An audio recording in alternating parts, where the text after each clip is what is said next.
This episode of the Jerry Paul Podcast is CME eligible. To claim credit, please go to the CME tab on jerrypal.org. Welcome to the Jerry Paul Podcast. This is Eric Guadera. This is Alex Smith. And Alex Smith. We got a lot of ground to cover today. We're going to be talking about ambivalence with four amazing guests. Who is with us today? We are delighted to welcome Bryanna Moore, who is a philosopher and bioethicist, and she's at the University of Texas Medical Branch, where she also directs the Clinical Ethics Fellowship. Welcome to the Jerry Paul Podcast.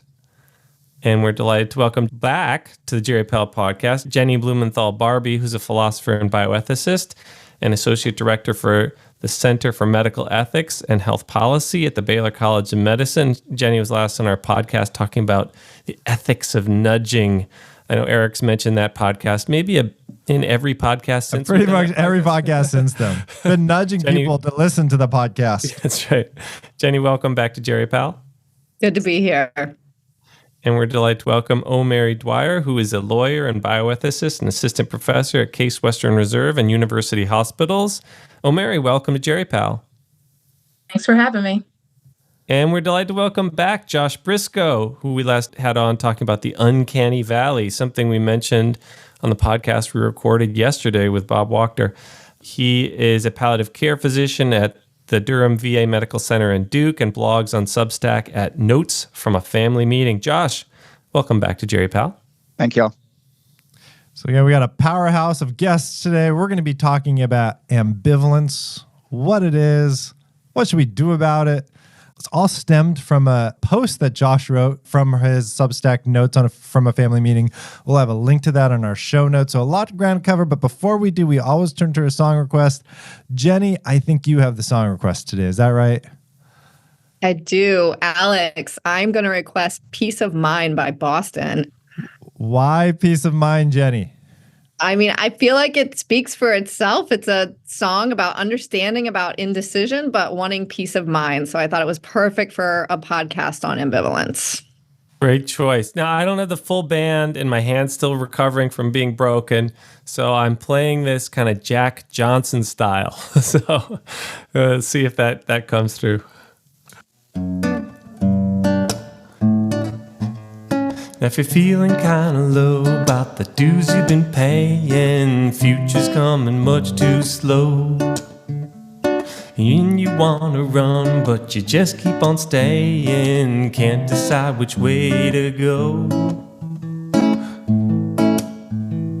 I understand about indecision, but I don't care if I get behind people living in competition. All I want is to have my peace of mind.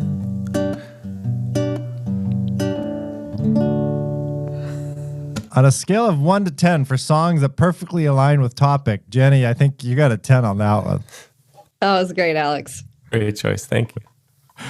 So again, for me, this stemmed from reading Josh's Notes on a Family Meeting Substack post that came from, Josh, is that right? From you reading the 2022 article that was authored, I think the lead was Bry on that. Is that right, Josh? Yeah. This was a paradigm shifting paper for me. Really helpful paper.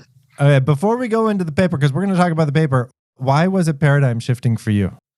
Yeah, I think this is a big part of my work as a palliative care doc is helping people make decisions. And 99% of the time, they're not ready to make a decision as soon as you lay out all the facts. You know, there's something that gets in the way. And we can talk some about how clinicians help or hinder that process in a bit. But yeah, it's just something that stuck in my craw, and they've just put words to everything I've been struggling with as a clinician. And I absolutely adore your post. I saw the first comment was Susan Block, who is, for those who don't know, Susan Block is, we actually had her on the podcast, one of the true leaders of our field. I want to then turn to Bry then. Bry, before we talk about what you did in the paper, let's take a step back. Why did you decide to write this paper? Yeah, Eric, so it's funny.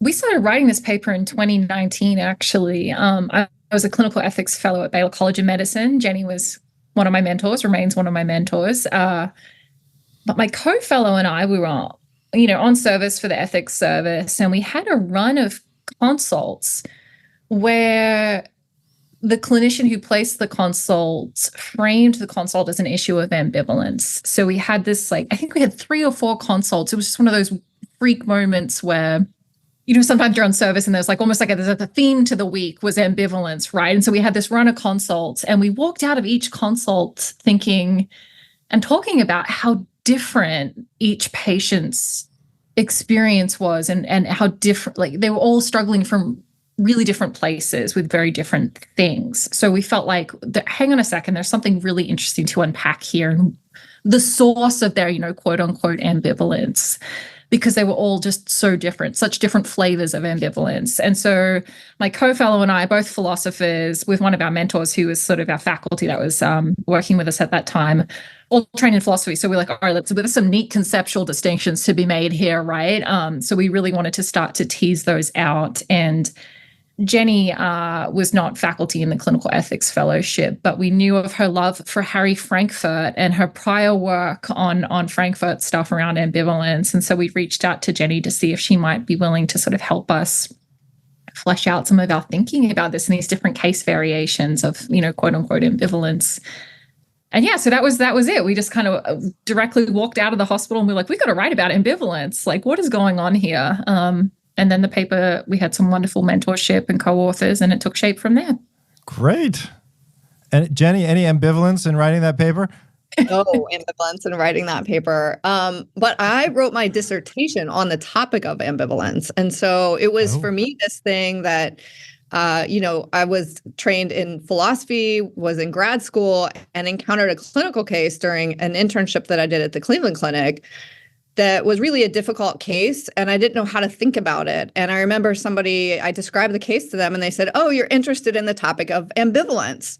And so I had a name that described what I was interested in. And it just, for me, opened up this whole set of, I think, really deep philosophical issues about respect for autonomy and how to conceptualize autonomy in cases of ambivalence. And so I did a dissertation on it, and then just kind of, filed it away wherever dissertations go.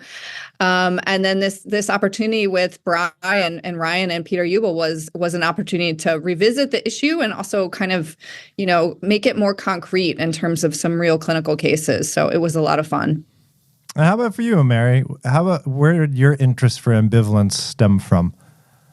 So not unusual for most clinical ethicists, a case, just like I had a case that was really distressing for a number of the team members involved. And I think that for that case in particular, for the intensivist, it was clear that his reaction to that case, unfortunately, led to him being ambivalent, that he literally said to me at one point, deadpan, shrugged his shoulders and said, what do you want me to do? And I was like, oh my God, this is a phenomenon that I don't feel like we fully flesh out or recognize when it happens.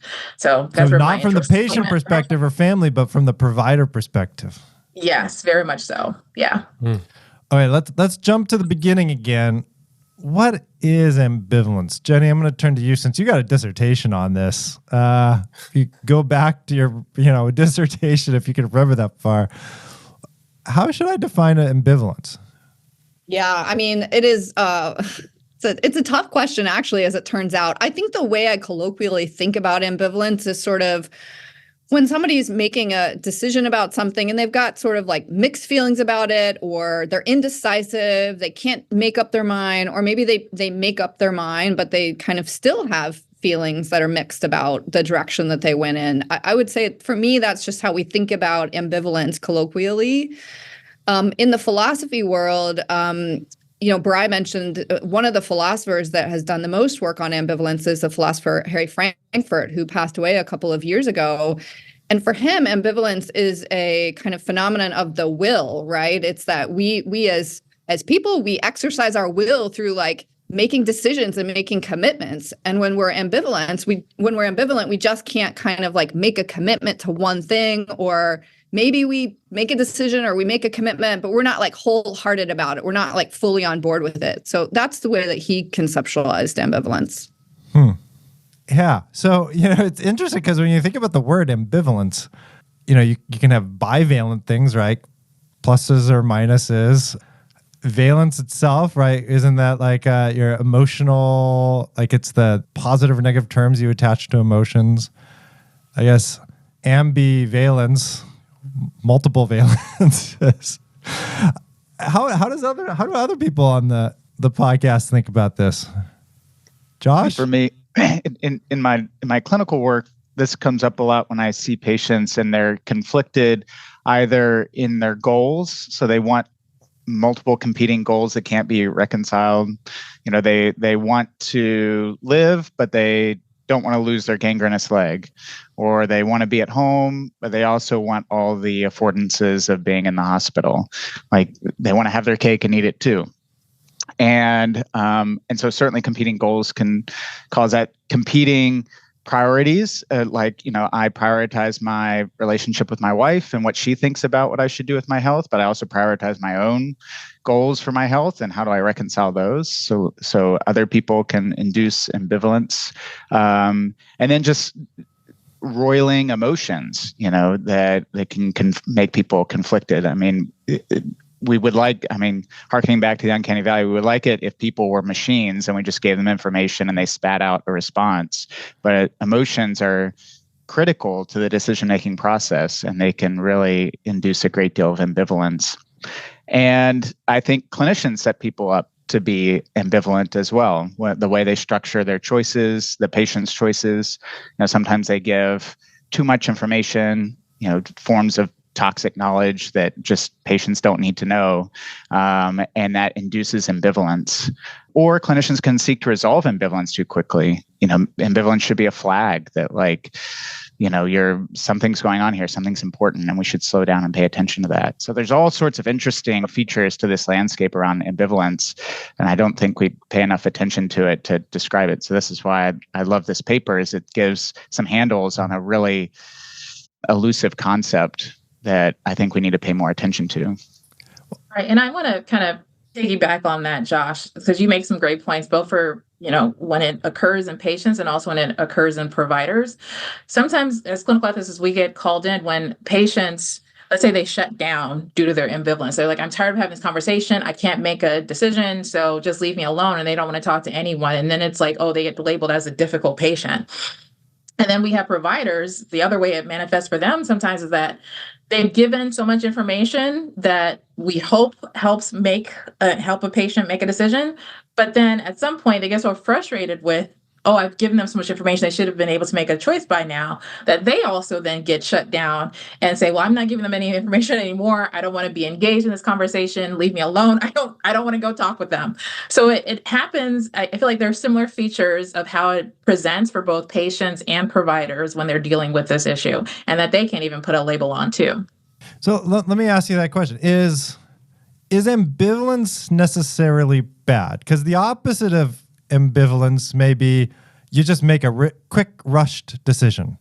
It seems like, ambivalence probably should be the starting point in most complex decisions, because now you're weighing kind of your values, your identities, people's other values and goals with, potential paths moving forward. And should we be more concerned about when people are not ambivalent at the start of these complex decisions and they just go straight ahead? Like, is ambivalence always bad? I would say no. And I think that is a big part of what motivated our paper also, was what we sometimes felt like we were hearing from the clinical team was like, well, why can't this person just make their mind up? But we would go and talk to them and come out of the conversation like, it is so reasonable that they are struggling to process and work through this really challenging decision, that maybe there's no good options. Maybe there's just a fundamental conflict in things of importance to someone. Like they are really sitting with their options and sitting in that tension. And that, for us, felt like almost like a good thing. Look how seriously someone's taking this decision, right? They really want to make sure they get it right and that it's a choice they can live with. Yeah. So we wanted to unpack that a little bit in the paper, and exactly as O.Mary said, push back a little bit, I think, on the assumptions that we make that, well, this patient lacks decision-making capacity because they're experiencing ambivalence or some sort of ambivalence-related mental state. Or this patient's just difficult, right? They won't make their mind up, or they can't make their mind up. This is a difficult patient to work with. We wanted to push back against that a little bit. And I can imagine hearing O.Mary's story too of the provider. Like, there are probably some places where ambivalence is good, especially when you know you're ambivalent, because then you're processing through it. But people who feel ambivalent but don't know, that's probably a very bad place to be, because you're really prone to really making some potentially bad decisions or indecisions, right? You're using all of those other biased, assumptions. You get sidetracked. What do you think, O.Mary? Or you deprive them of a good recommendation that should be coming from your provider. That's how I tend to see it, is that when it's like, you're supposed to be the person who's looking out for their best interests as their provider. You're supposed to, part of your role is to help guide them, not overwhelm them and say that you have to follow what I'm saying. But I think at the end of the day, at some point, you should be giving them some guidance, giving them some recommendation. But if you're ambivalent about whichever way they should go, I think you actually may be depriving them of information, important information that they can use to help the patients make their own decisions. And without that, then you get stuck with ambivalence on both sides. Yeah. In some ways, in that case, you mean that the provider then becomes your patient, where you're trying to help them think through their ambivalence, because they're probably not identifying that they're ambivalent. And I found that that's an area that's lacking, honestly, for clinical ethics education, that like, how do you respond when situations like that come up? Yeah. Yeah. Alex, you were going to say something? I was just going to say, this just so many things to unpack here, and so many case examples come to mind. And just briefly, Eric knows we had a very challenging ethics consult over the last few months. We had a seriously ill surrogate who lost capacity, who had assigned 2 people to be his surrogate decision makers, and wanted them to split decision making 50-50, though they disagreed completely. And one of them felt certain in her perspective, and the other person felt like she didn't feel he was getting the care, that type of care that he would want at this stage in his life, and was ambivalent because she knew that he wanted the perspective of the other surrogate to have weight. And that made us respect her perspective all the more, because it showed that ambivalence showed that care and that thought and concern and weighing these competing concerns. The other story I'd tell is more on the long lines of what O.Mary's been talking about, the ambivalence of providers. I don't know if you all saw, but there was a beautiful essay today in JAMA Internal Medicine by Randy Curtis's wife and daughter about his end-of-life experiences. Randy Curtis, we had on the podcast several times. He had ALS and ultimately used medical aid in dying to end his life. And they talk about how hard this was for them, and yet how important it was for him to make that decision at that time in his life. And there's this beautiful essay by Ken Kavinsky that accompanies it, an editorial note, where he talks about his opposition to medical aid in dying, and how this essay nonetheless just pulls at his heartstrings, and you can't help but respond to it with compassion and empathy, and how it's moved him to a state of ambivalence around that very important issue. So those are just like 2 examples that come to mind quickly, that where this ambivalence is just such an important area that requires this sort of unpacking and distinguishing from, that there are so many layers to ambivalence, different meanings to ambivalence, and it's also important to distinguish it from ambiguity, from uncertainty. Yeah, and I also love that ambivalence doesn't mean you don't care. It means that like you have different feelings about something, that you're torn about something. And it just reminds me of Josh's post where he describes, like, it's like a warning flag. I'm going to paraphrase what you wrote, Josh. Anyone who hasn't read Notes from a Family Unit, you should. It's beautifully written. I wish I could write as well as Josh. But that it tells us that there's a major conflict, that there's a conflict of emotions, goals. And if you try to resolve it too quickly, you're going to rush past the important things, the things that need to be done to get a good decision. Did I summarize that correctly, Josh? Yeah, and I think it also demonstrates how inadequate it is to just talk about mere preference satisfaction, like to walk up to somebody and say, "Hey, what do you want? You want the surgery or no surgery? Or you want chemo or no chemo?" Like to ask, "What do you want?" is also to structure the choice in a certain way that pulls sometimes for fantasy. Like I mean, in some situations, it doesn't matter what they want. What they want is impossible. Yeah, I want to win the lottery. Yeah. And so we set people up then to just go down a path, and we burn ourselves out, we waste time, we waste emotion. We set them up for ambivalence that is almost a falsely constructed ambivalence. I think there are good forms of ambivalence, like you're wrestling with these big values like you've been talking about. And then there's ambivalence about like, well, it turns out like you really didn't have a choice anyway. The clinicians set it up the wrong way. And so I think should make us all the more vigilant about how we ask people about their goals and values, probably not starting with, what do you want? Yeah. All right. I think this is a good, this reminds me of one of the categories we talk about in the paper is this category of, I think we call it uninformedness or something, but it's basically where somebody they're not making a choice or a decision because they're missing a piece of information, right? And once you give them that critical piece of information, then all of a sudden, actually, they've made a choice, right? So if we just kind of tag them as ambivalent, and and then this kind of spirals into the negative responses that some of my fellow podcast guests have been talking about, then we miss, like in that case, a pretty simple fix, right? Which is that there's critical information about their prognosis or about like the experience, like what's it going to be like to have an LVAD or something like that we could actually address.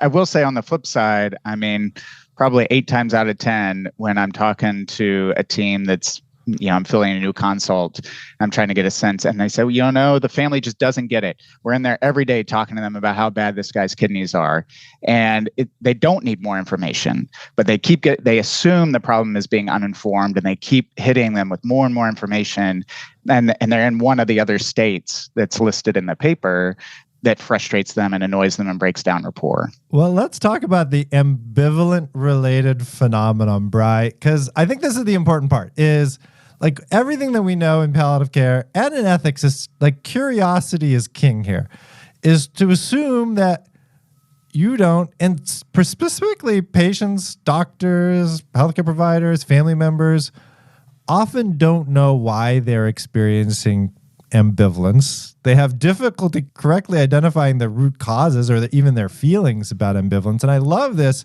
because it gives us some words for some distinct ambivalent-related phenomenon that may be the root causes about why they're ambivalent.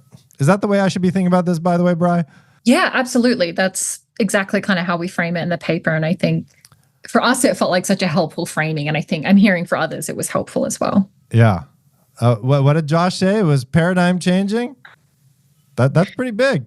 I don't think anyone ever has or probably ever will say that about any of my work ever again. So thank you so much, Josh. Come on, Bri. I mean, it's a fantastic paper. People need to read it. It's got to be in every palliative care fellowship curriculum. It's got to be. All right, let's talk about ambivalent-related phenomena. Can we quickly go through what are these ambivalent-related phenomena? We mentioned one, uninformedness. What's that? A super clunky name. Our apologies for that. I had difficulty pronouncing it. I should say too. So we kind of built part of this taxonomy around an existing taxonomy by Emily Rorty, who's another philosopher. So Emily Rorty had 4 states in her existing taxonomy. We felt like there were more distinctions and nuances to draw out. So we drew upon some of her categories and kind of built out our taxonomy a little further.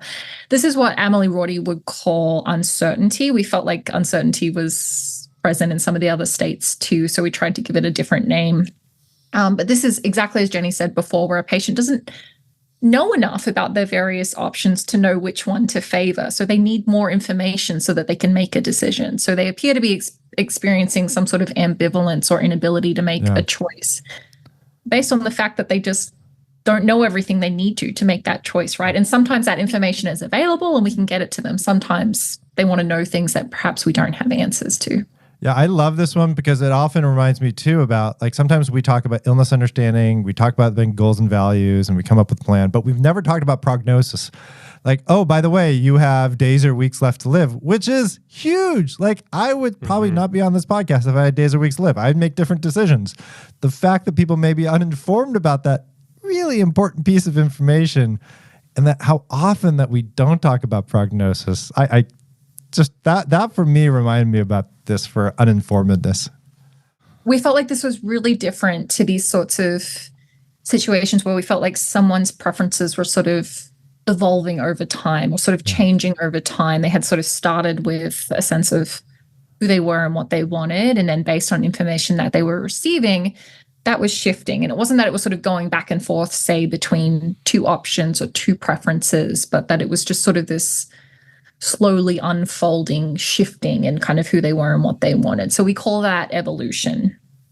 Which also kind of highlights the need for sometimes time for ambivalence. Yeah. Like you need a little bit of time to think things through. Yeah. And we wanted to try and be as value neutral as possible. Like you could be evolving towards like something good or some kind of new understanding of yourself, or you could be like moving in a direction where it's getting muddier, right? And like less clear about who you are and what you want. But we felt like, again, that was different to a state of what we call indecisiveness. So this is where someone's sort of like, well, maybe I want this, maybe I want that. I sort of have several different preferences or things that are important to me. And there's sort of two or more different options, and I'm sort of ranking them differently. And I don't know which way I want to go at the moment. I'm indecisive. I haven't ordered my preferences so that I can choose one way or the other. Yeah.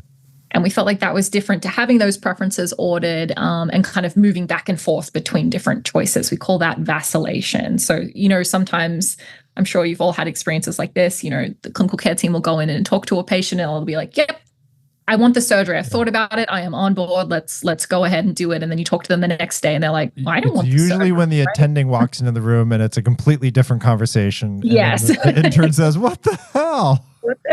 I was just in here talking to this. That's not what they said. Yeah. But kind of day one, they'll choose one thing, day two, another, and they'll kind of go back and forth between two options. You'll get this vacillation that can be super confusing for everyone because it's like, I thought he was sure about this and now he's not. And like, what if we act upon a certain day and then, he experiences regret and it's not really what he wanted? How do we know that he really has made up his mind if he's changing it so often, right? And that's when we question capacity, right? That's when often capacity is like, are you sure that person has capacity? Maybe we should be assessing that right now.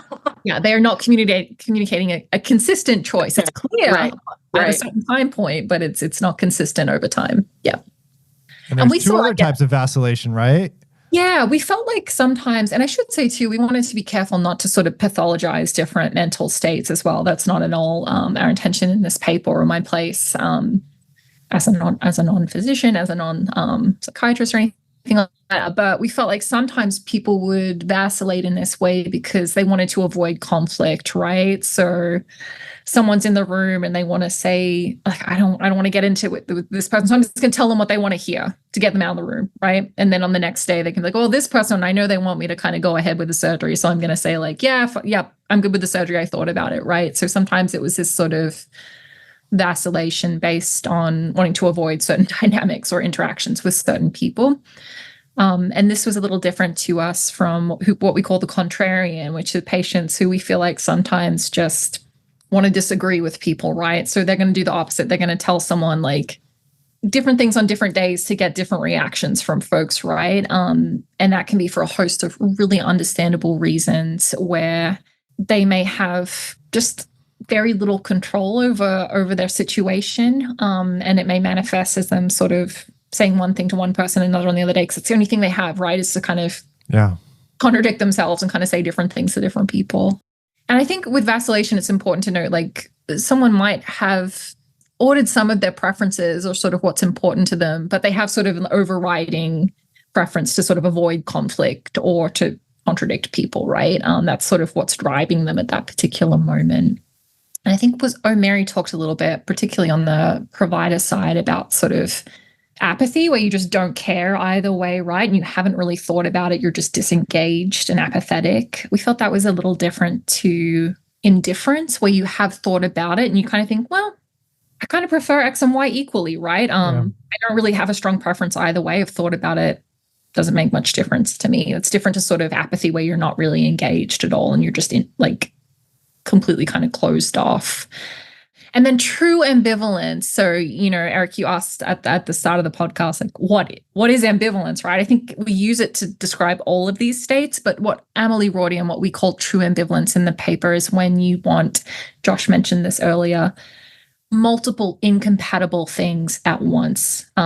You've thought about it, you've reflected on your preferences and what's important to you, and you endorse incompatible options or incompatible preferences. You want both at the same time, and you can't have them both.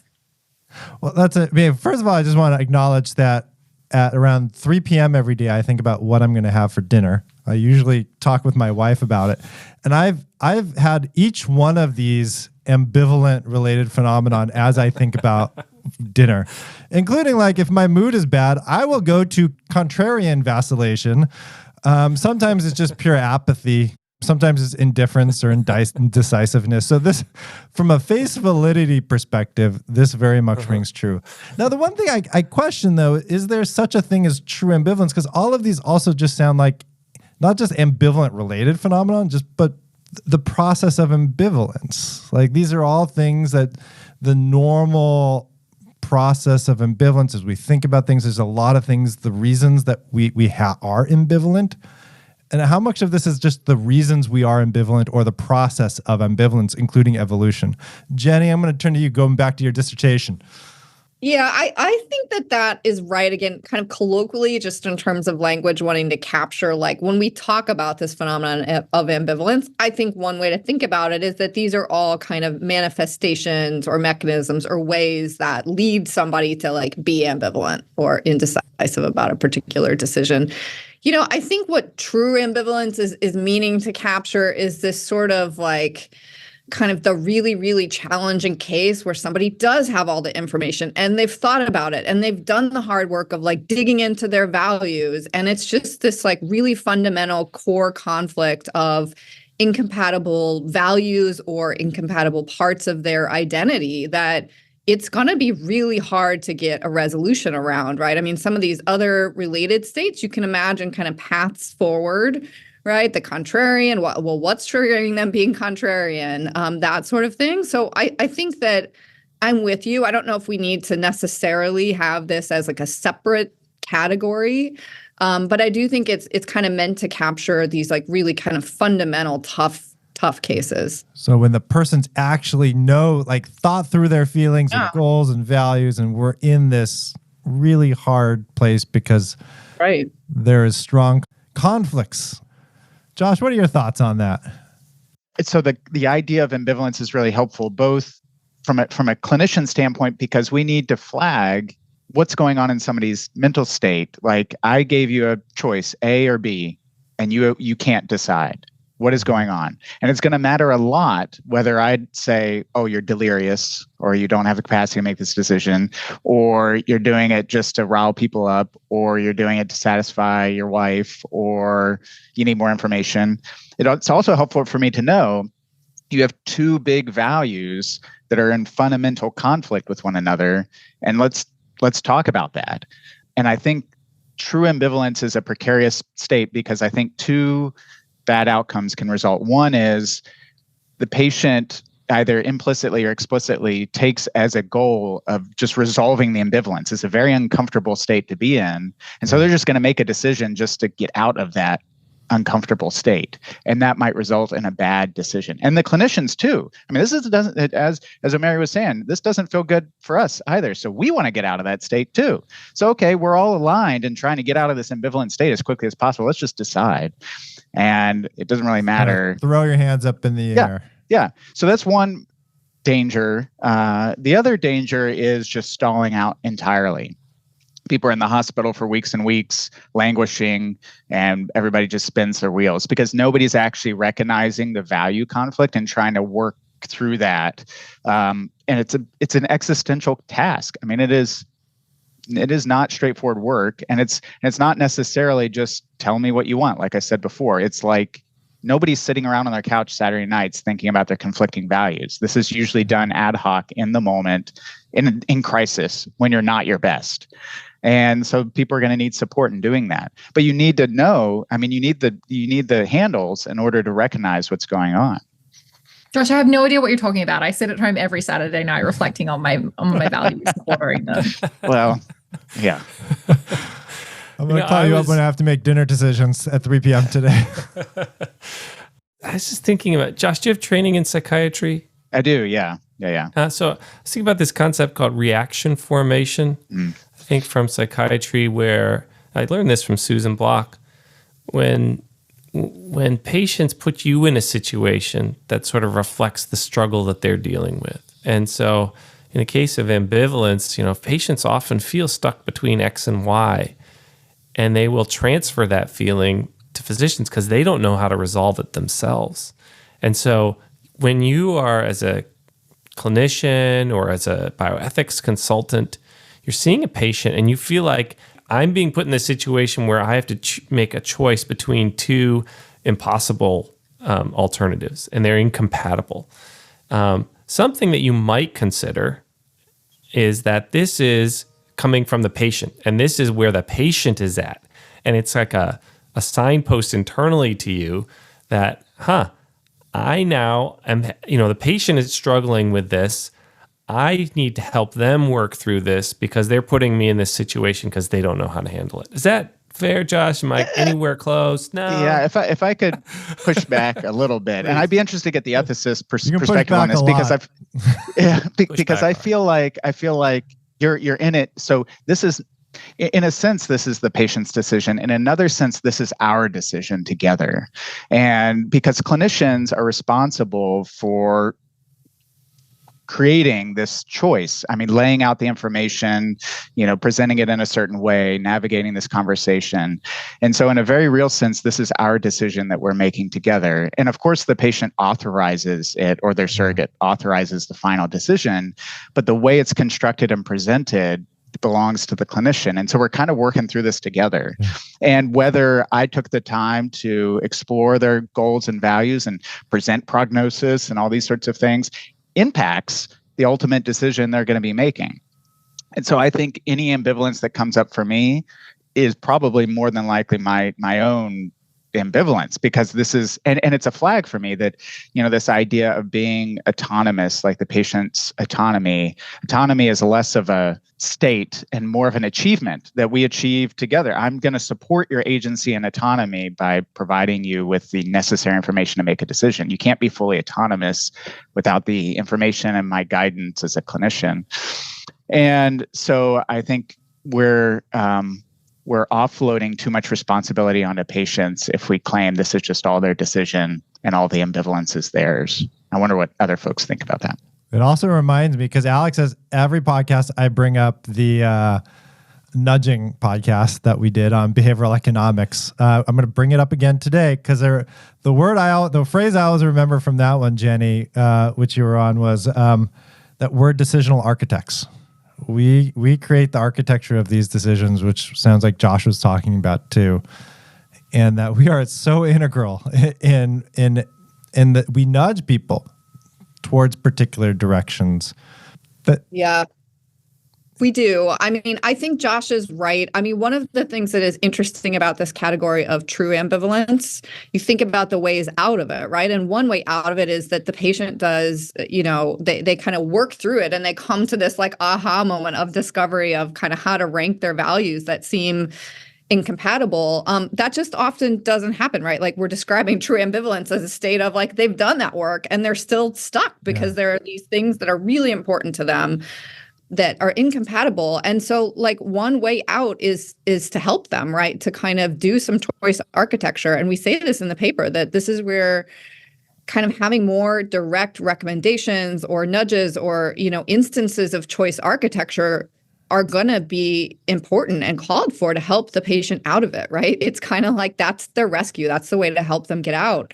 And I'll say the case that got me really interested in this topic and that I wrote my dissertation on was this case of like vacillation that went on for months in the ICU. And the way that it ended, I mean, it was just torture for the family of the patient, the clinical team.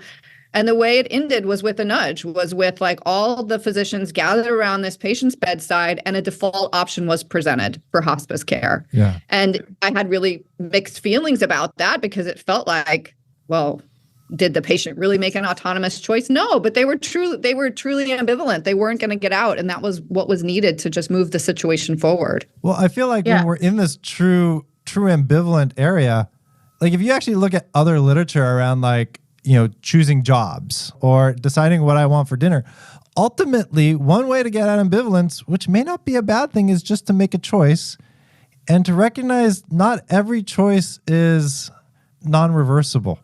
Even going home with hospice is often reversible, and giving people option is that you can come back to the hospital. If it's not working for you, come back. Now, it's not always the case. Some choices are very much irreversible, and some may argue every choice is irreversible because you can't completely reverse a choice.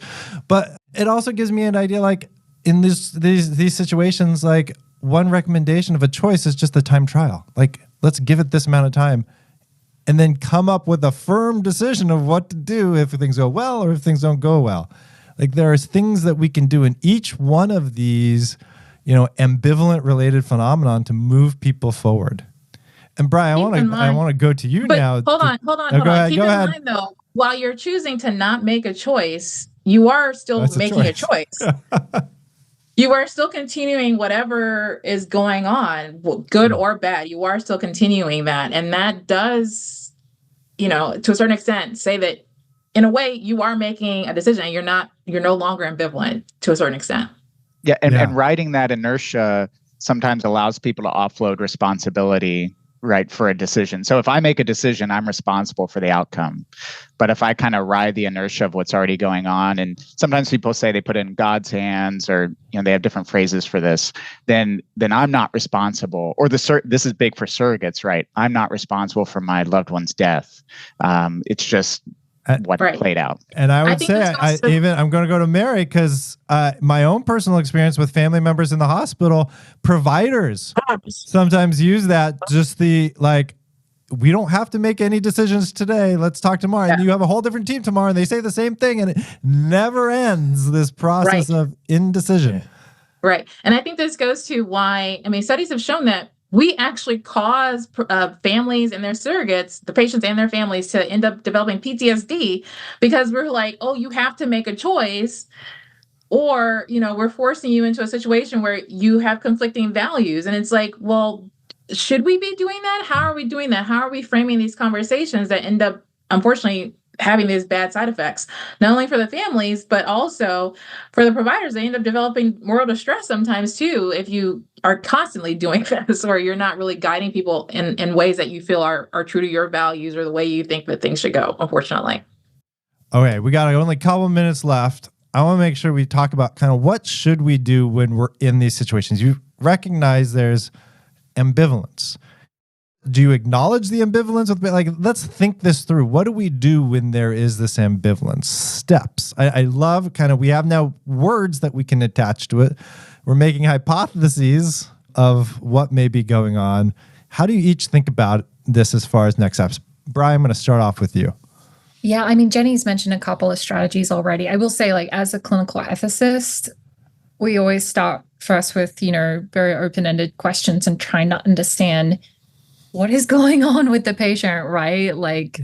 And I will do a lot of validating and naming things in conversations with patients if I can. So I will say to people hey, it sounds like you're having a tough time making up your mind about this. Is that right? And sometimes people are yes. And I'll say what would help you feel confident about this decision? There's questions that we can ask. And sometimes we've heard directly from people I need someone to come in here and tell me what's going to happen if I do this. It's okay, we can get you that information. And sometimes I just need a little time, or I would feel better about this choice if my sister could come and be with me, or, there's things that we can do. So doing that important, exploring work and clarifying work. We mentioned this in the paper, but normalizing it, there are no wrong decisions, right? A lot of the times these are very tough choices where there are multiple options that are, reasonable or sort of ethically okay for folks. Or there's a bunch of options and they're all kind of bad. Yeah. And to acknowledge the negatives. Because sometimes, like, even I see this a lot with hospice. We talk about how wonderful is hospice. We paint it as this beautiful picture, but we actually don't never talk about like any negatives, especially those that are negative that are not aligned with their goals. Yeah. We see this a lot. It's really easy to forget that somebody's goals include to live as long as possible. And somehow we forget to mention that when we're like using our aligning statements to talk about what's important to people.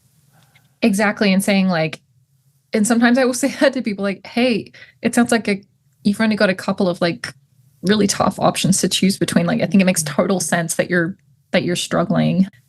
I was thinking too, Eric, listening to you earlier about adaptive preferences as well. So sometimes I think Jenny was mentioning like, just invite someone to make a leap, right? And make sure we reassure them, like, if they feel like they can make a leap, like, we are here for you regardless of what happens. And we can have some contingency plans in place, or we can do a time-limited trial and then revisit. But yeah, really trying to dig in. And I think this is part of the work that ethicists and palliative care doctors always do, is like some of that imaginative work. So trying to get people to engage in some of those hypotheticals. Well, tell me a little more. If we choose this way and this happens, how might you feel? How do you anticipate, reacting to that? So sort of trying to dig in and do some of that exploring work. But I would love to hear what others sort of think about responses to ambivalence. I'm just going to interject briefly to say again that I think understanding the way that people make these decisions and their psychological capacity to tolerate areas of gray is really important here, is because some patients just cannot tolerate that gray zone, and they need to be given a choice directed towards one state or the other, because anywhere in the middle is just so painful for them. Clinicians are that way too. Yeah, clinicians. There's some clinicians, very black and white. Yeah, and I just want to acknowledge what Bryce said too, is that the feelings, like we often don't talk about feelings with physicians who are ambivalent, and talking about those feelings, acknowledging the negative ones, and also that acknowledging that not everything has to be great or wonderful, or that there's bad stuff too. Yeah. Jenny, thoughts? I think Bry's list is great. I mean, I would just add kind of to be cautious of just wanting to too quickly resolve it and just seizing on like a glimpse of a decision and pushing that forward. And I know it's a kind of tough balance of trying to set defaults and give people direction and then not do that kind of like problematic seizing on a moment of apparent choice. But so that's instead of just jumping on the choice, maybe just acknowledging, I see that you're struggling with this. Can you tell me kind of how you're feeling about it? Okay, O.Mary, last couple minutes. Any other thoughts or suggestions for our audience when dealing with ambivalence? So I think those same strategies that Brian and Jenny have talked about already also work very well for providers when we're dealing with their ambivalence, especially the naming it, because I feel like they're such in the moment of clinical care that they don't really have the time to process what's going on, like a patient may have. So, taking them to the side, having that conversation with them and saying, let's really dig into what's going on here with you and how you're relating to what's going on with your patient. I think it can be really helpful for them too. Yeah. Trying to find out the source of their discomfort. All right, Josh, I'm going to end with you.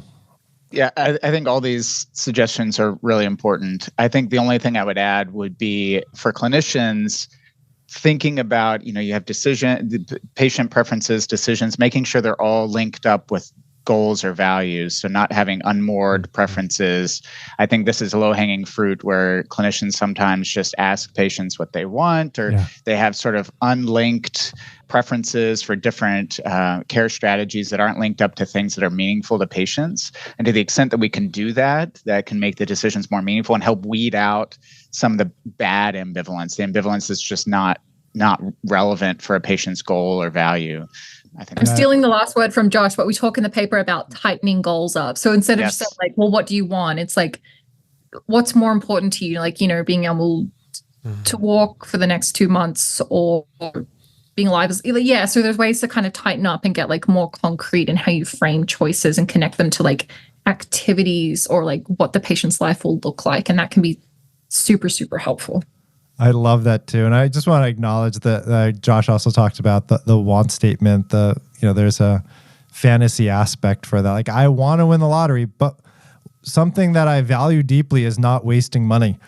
So I'm not going to play the lottery, but I would still want to win the lottery. So the want doesn't really help. Question doesn't really help that much. I want to thank everybody for being on this podcast, but Jenny, I think we're going to end a little bit more with the Boston. What was the name of the title of the Boston song again? Peace of mind. Peace of mind. Giving everybody a little peace of mind, Alex.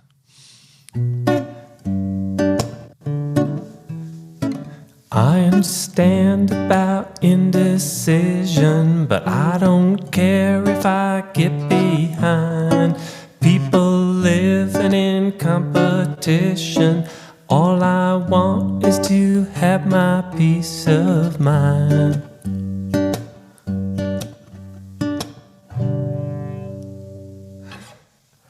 Perfect song for a great podcast. Josh, Bryanna, Jenny, O.Mary, thank you for being on this Jerry Pell podcast. Thank you. Thank you. Thanks for having us. Thank you so much. And thank you to all of our listeners for your continued support.